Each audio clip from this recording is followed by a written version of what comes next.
Okay, hope there's no echo now. I did a test and there was no echo. How is it? We're back for take 2 here.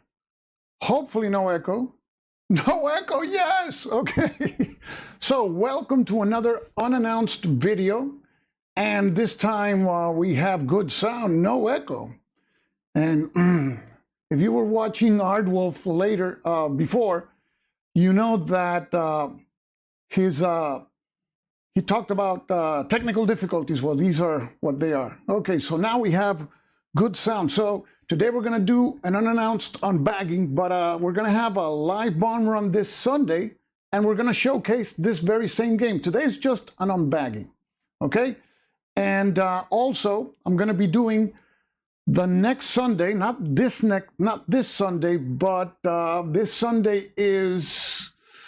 Let's see, the next Sunday is 21. It's going to be a bomb run. On the 28th, we're going to be doing a new live stream in Spanish, and its name is El Ángulo Interesante. So for those of you who understand Spanish, you're welcome to join. For those of you who don't understand, you can do a Charlie Chaplin and just mute it, and maybe you'll get something out of it. So let's go to the table to see what we have today in store. This is a game that came recently. It was published recently. This is what do you call it? Okay, this is 12 Hours at Malem. I think the pronunciation correct is Malem. I've heard people say Maleme, but I think it's Malem. And this is a game published by SNAFU. SNAFU is a publisher in Sabadell, Spain. Actually, SNAFU is a store in Sabadell, Spain, but they have a line of games that they publish on their own. The first game that they published is this one, Ambon Burning Sun, designed by Mark Figueras. And these are folio games, or they come in a bag, but the use of the components is optimized. Every sheet has a use. You see this back cover that is gives you a description of the game. On the other side, there's a player aid, and the same happens with the front cover. So this is about an attack in the Pacific. I think these are against Australians at Ambon, designed by Mark Figueras. That's volume number 1. And then volume number 2 is one that we did a little coverage. I haven't done a playthrough yet on any of these games, but I want to do. And this is Santander 37. This is a Spanish Civil War game designed by Javier Romero. Javier Romero is a very prolific Spanish designer. He does topics on many kinds of war games. And curiously, this one, I placed a GMT tray inside to store the counters. See, when magazine or folio games graduate for me, when they're good, they win a tray. If I don't like them too much, well, I put all the counters in a baggie. But this one has a tray, and the next one also. Ambon, I haven't played it yet, but this one is about the Spanish Civil War in the North. So this is volume number 2. And I want to do playthroughs on these games because these are the type of games that televise well. You know, there's great games out there, don't get me wrong, but not all games televise the same. Some games have that particularity. They don't have huge stacks. So this is, I think it's a good forum. It's like some sports televised better than others. So that is volume 2. And then we have volume 3, which I also did a bomb run on, is this one, Equatorial Clash.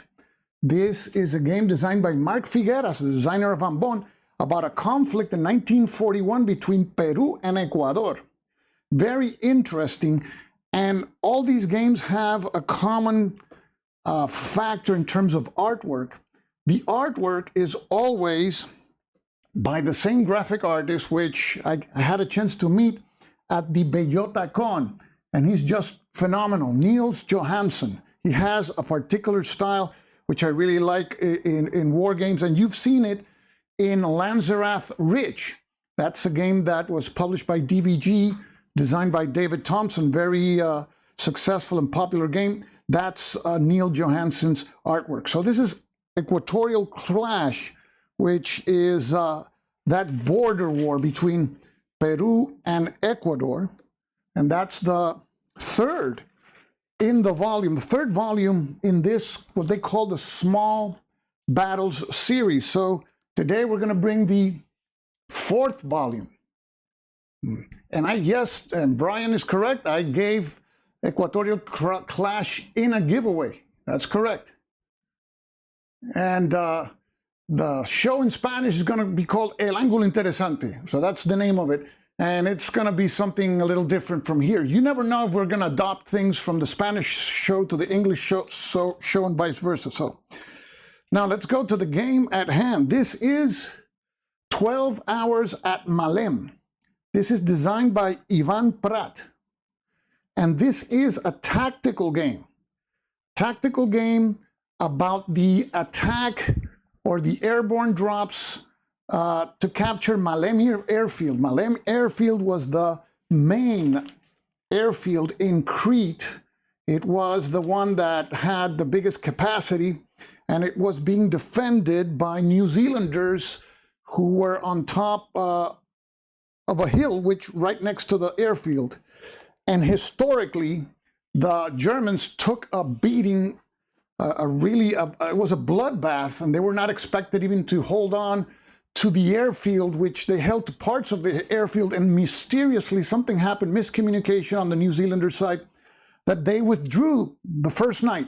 And that was a decisive situation that allowed the Germans to take control of that airfield, then bring the elements of the mountain division that they had on via transports. But this is the game that captures those first 12 hours. So let's take a look at what comes inside the game. I already punched my copy. I have the other copy, which I'm going to give away. So bear in mind that. So let's take out the components. Okay, and I have the counters here. We'll be showing the counters in a little while. Okay, so if you take, for example, if we take the cover, it's a really nice cover there. The German airborne landings on Crete on May the 20th, 1941. Designed by Ivan Prat. And of course, if we flip that cover to its back side, we are going to see that it doubles as a player aid. This particular player aid has the German headquarter actions. There's headquarter actions for each of the sides. It's a very asymmetrical game in terms of what each side can do. You see that the Germans, of course, had the best plane of World War II, the Junkers 87 Stuka. They can do Stuka attacks in this game. Another action is to seize the initiative so that they can go first. Here you place eliminated units, and some are permanently eliminated. They can't return.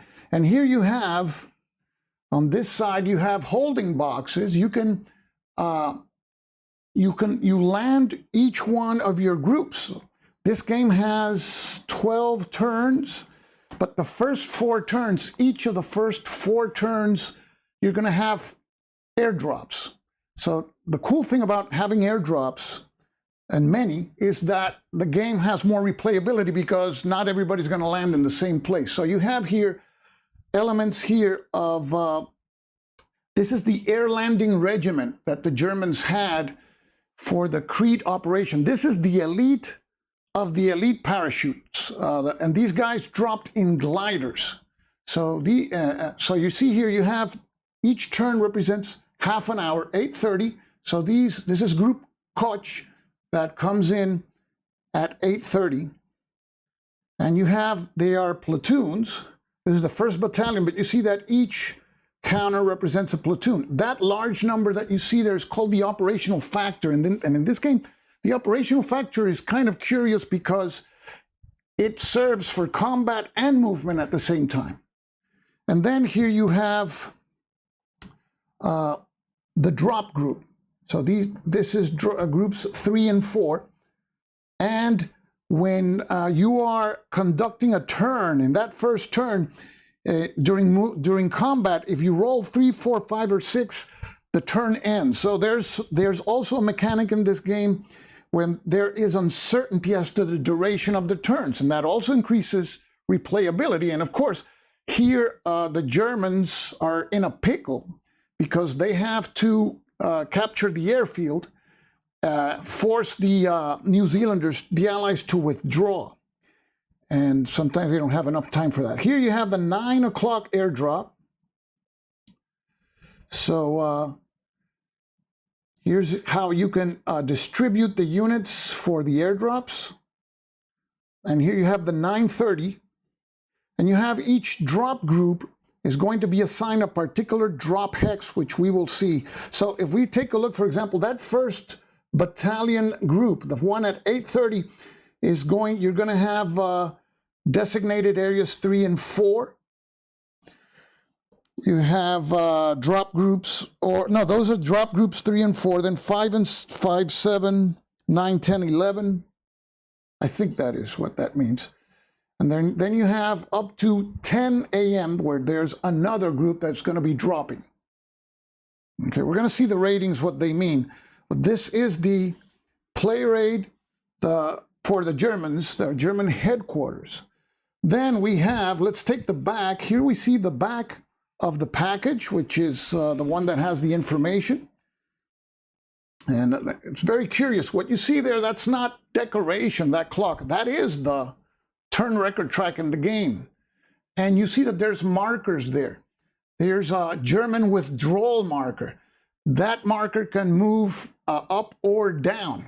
And if the turn reaches, for example, the German withdrawal marker, before it reaches the Allied withdrawal marker, it means that the Germans have taken such a bloodbath that they are withdrawing from the scene. They're losing. And conversely, if the turn arrives at the space with the Allied withdrawal marker, then it's that the Allies withdrew. So in this game, both of the sides can withdraw, and the side that withdraws first loses. So you have here a summary, a map sheet, 120 die cut counters. They are ½ inch.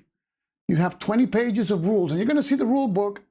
It's the style of rule books that I like. It has the illustrations right side by side with the rules to follow along. 4 player aid sheets, 120 minutes, 2 players, low complexity, 1 hex. It's approximately 150 meters. Each turn 30 minutes, and platoons are the units. Okay, so now you see a sample of the map, but if we flip that to its back side, we're going to see that here we have the Allied headquarter sheet. Okay, so here we see the Allied headquarter actions. And you see that they're different. You see, for example, there's a 28th Maori Battalion that can come into play. There's Matilda tanks, but they're very unreliable. You have to roll for reliability, and they break down, meaning they become either immobilized, like you see there. There's just a 2 in 6 chance of them being able to function normally.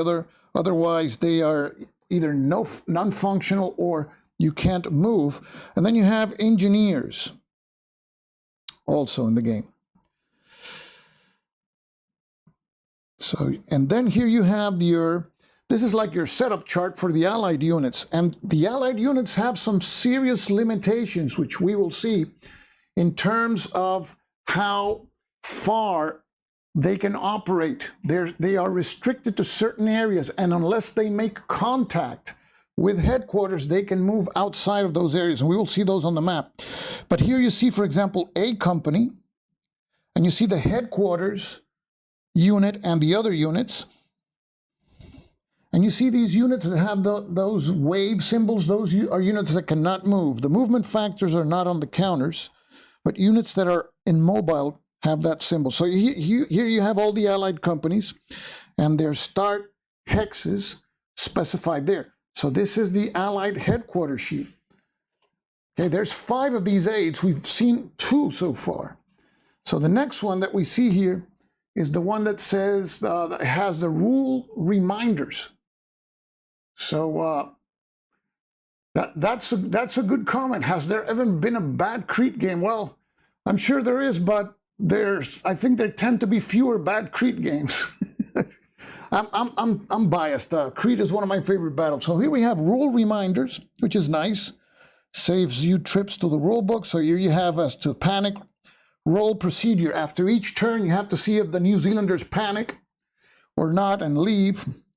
Also, what it does actually, they don't leave. It just advances the withdrawal marker closer to the turn, to the current turn. So you have also armored versus anti-tank rules there. The armored units, which the only ones are the Matilda tanks, they're pinned automatically here if they're in the line of sight of an anti-tank unit. Losing the initiative. Defensive fire. Defensive fire in this game is mandatory. If your units, walk into line of sight and range of enemy units, they are automatically subject to defensive fire. Triggering the end turns, heavy weapons. So you see, you have a pretty nice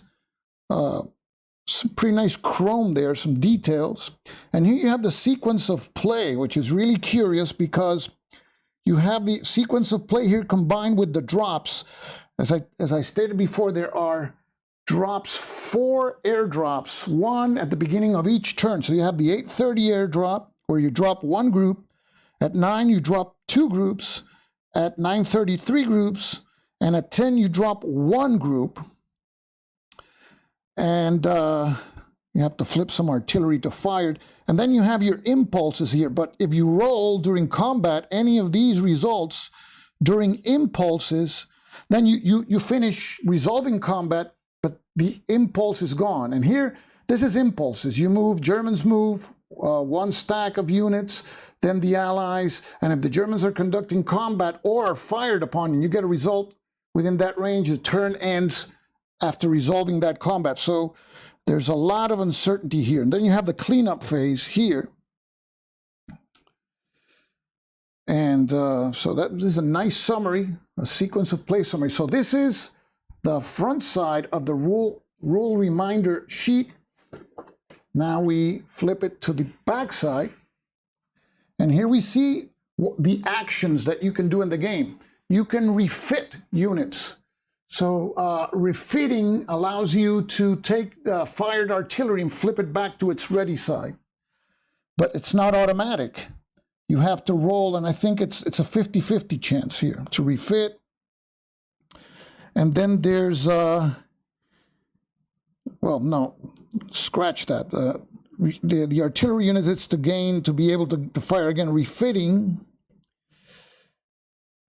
as you have to roll here to remove a regrouped or pin condition. That's what refitting is. Okay. So here you see, for example, you have examples of units that are trying to refit, and you have some modifiers if you're adjacent to enemy units, stuff like that. And here we have the types of attacks that there are: defensive fire, group fire, and direct fire. And only artillery units with you're going to see they have a zigzag symbol can do direct fire. So you have the attack number, you calculate the attack number, roll here, and you have a hit or a pin result, a P or a PH, which is pinned unless the unit was already pinned, in which case it's a hit. And here you have how you calculate firing factors, defense factors, and how you can link units. And leaders, in this case, allow you to link units that are adjacent in order to fire with more than one unit. That's one of the characteristics of leaders. So you have that play rate. We're still, okay, that was that play rate. We have here the rule book. And the rule book is very well written. Even though this is a game, I think it was originally made in Spanish, but SNAFU publishes always in English. So, so you have here an introduction, and tells you how the game is won on the basis of withdrawal. Whoever blinks or withdraws first loses. You have an overview, components, and here you have what I was talking to you about. You have the illustrations at the side. Like I think Jerry White does his games like that. And so this is a nice touch because you have the information right there. And you see here, these are the deployment hexes for the New Zealanders. But this is the area that A company is confined to until it makes contact with headquarters. And if you don't make, and that's one of the actions that they can attempt to make contact with headquarters. If they make contact with headquarters, then there's a marker that allows A company to be released from this perimeter there that you see there. The drop hex. This is one of the drop hex that the Germans can select to conduct their airdrops. And here we see the turn record track. So you have those illustrations there. And here we see the playing pieces. Let's take a look at the symbols here, because it's not your typical war game here. You see there, for example, that the largest number is the operational factor, and that's important to for movement, for combat, and you have the range. So this particular infantry unit can fire up to 2 hexes away. This is a platoon, the 15th platoon of C Company of the 22nd Battalion. And you have that unit there. Here we see a German artillery unit, and you see that the operational factor is encased in a box. It means that it's only capable of direct fire. It fires by itself. And you have the zigzag there to remind you also. And then it's an immobile unit. And I like this symbol there. These waves here, these curves are easy to discern. So you can't move those units. Those units are stuck in the hex that they land or they are. So you can't move them at all. Then you have here the backside of an Allied artillery unit. After an Allied artillery unit fires, you flip it to its backside. And then in order to be able to bring the unit back to its ready side, you have to take an action and roll, so it's not automatic. So you have that element of uncertainty there. Then you have this German heavy weapons unit, which is denoted by the H there. I'm not sure if there's like a bonus or something, because compared to a regular infantry unit. Here we have an Allied armored unit. This is a Bren carrier. And here we have a German anti-tank unit, and anti-tank units cause the Matilda tanks to be pinned if the Matilda tanks come within line of sight or and within range of these anti-tank units. So they're pretty fragile. Now you have all the class units symbols there, and then there's units can be either in good order or under adverse conditions. The adverse conditions is, for example, a unit can be regrouping. And you see that a unit, while it is regrouping, has an operational factor as indicated here, but it's not always 2. You draw from a cup, and the operational factor can be also a 3, like you see there, or a 2. So when your unit is regrouping, you draw a counter from the cup, and then that's going to reduce the operational factor to 2, and the range is 0. And if it is pinned, you increase the operational factor by 1, but pin units have a range of 0, and they are immobile, again, as signified by that symbol there that you see, which is the wave symbol there. So let's take a look at the next page. And you see it has a lot of examples. Here we have the drop group marker, and there's dummy markers. So the dummy mechanic is not very solitaire friendly, but there's, I think, just 3 of them. So it's not so bad. And here you have a sample of a drop zone. This is drop zone A. We have an example here of a movement example. And the different types of fire, group fire. You also have the direct fire, which is the artillery units. And you have an example here. I think they continue the other movement example here. Here you have the actions that can be taken. The refit action in order to remove adverse conditions. There's certain headquarter actions. And these are different. The Allies have company contact, which is the rule that I talked to you about in order for units to be able to move outside of that square, that perimeter. And then you have here the Matildas. Matilda reliability die roll. So you have to roll to see if they are reliable or not. Chances are that they're not. German headquarter actions, you have the Stuka attack, seize the initiative. This allows the German to regain the initiative from the Allied player. And here you have the drop phase, and you have this scatter diagram. You know, in all these airborne games, you roll a die, and you consult there's a certain drift, and so the same happens here. So this is the drift zone. And a 2 is a perfect drop, and it's your choice. You can place it anywhere. And a 12 is a SNAFU drop, Allied player's choice. Okay. So we have special rules for each of the airdrop turns, 8:39, 9:30, 10. And we have there's a special drop procedure for turn 10. And here you have an example of that. I don't recall off the top of my head what it was. You have the end of the turn, panic roll. And that is in every hour turn. That is, remember, turns are half an hour. So starting in 11 o'clock, the British has to roll for the panic status of Lieutenant Colonel Andrew. You roll a die, and if it is higher than the number of companies already contacted, the Allied withdrawal markers advance 30 minutes. That is, you move it 30 minutes counterclockwise. So that's going to be closer to the turn. Cleanup phase here, and then you got the victory conditions. And it's basically avoiding to withdraw before the other side withdraws. And you have some design notes, and you have the credits here. Now let's open up the map. And the map is not a full-size map. I think this is like 17 by 22 more or less. So let's take a look at the map. It's a nice, thick paper stock there. So you see this is Niels Johansson's artwork.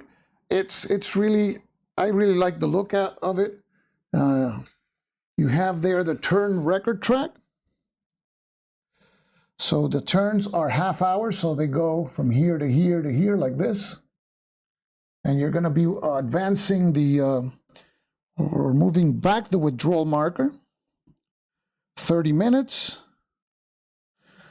So here, for example, there's some locations in blue that each time the German player captures a location, you advance the withdrawal marker 30 minutes.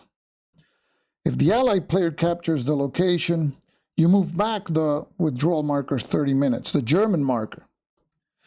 And the Allied marker, each time the German player captures an orange, that is an Allied location, then you move back the Allied marker. And each time the Allies contact a company or they recapture one of these orange locations, they move forward their location marker. And you have the Maori battalion, which may come into play. You have the actions, a summary there. And here you have, for example, B Company. You see that? That's the perimeter there for B Company. You have the perimeter for A Company. And this is Hill 167 that overlooks Malem Airfield. So Here you have the airfield, and you have certain units that are going to be deployed near the airfield, but you have the drop zones here: drop zone A, drop zone B, drop zone C, and there are these specific hexes that you can target, but then you have to apply drift. And you have a drop zone, of course, right there. And with Koch, that's the first group. In the smack of the action there between the hill and